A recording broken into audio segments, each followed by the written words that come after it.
ময়মনসিংহ দক্ষিণ জেলা স্বেচ্ছাসেবক দলের অধীনস্থ ত্রিশাল উপজেলা ও পৌর স্বেচ্ছাসেবক দলের উদ্যোগে এক কর্মী সভা অনুষ্ঠিত হয়েছে।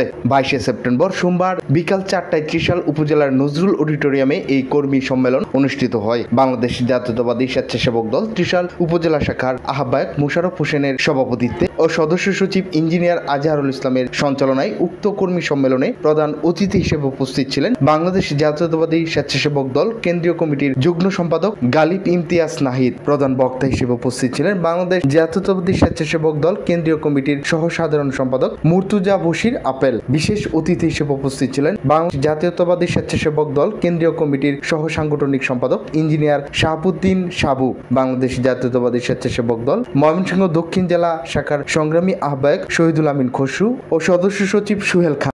এ সময় উক্ত কর্মী সম্মেলনে বিশাল এক মিছিল নিয়ে অংশগ্রহণ করেন উপজেলা স্বেচ্ছাসেবক দলের সদস্য সচিব পদপ্রার্থী হেলাল শেখ। সবাই বক্তারা বলেন, দলীয় কর্মীদের ঐক্যবদ্ধভাবে কাজ করতে হবে এবং সংগঠনকে আরো শক্তিশালী করতে সবাইকে দায়িত্বশীল ভূমিকা রাখতে হবে। আগামী দিনের আন্দোলন সংগ্রামে স্বেচ্ছাসেবক দলের নেতাকর্মীদের অগ্রণী ভূমিকা রাখতে হবে বলে তারা আশা প্রকাশ করেন। সবাই উপজেলা ও পৌর স্বেচ্ছাসেবক দলের বিভিন্ন স্তরের নেতৃবৃন্দ ও ইউনিয়ন সহ বিভিন্ন ওয়ার্ডের কর্মীরা উপস্থিত ছিলেন।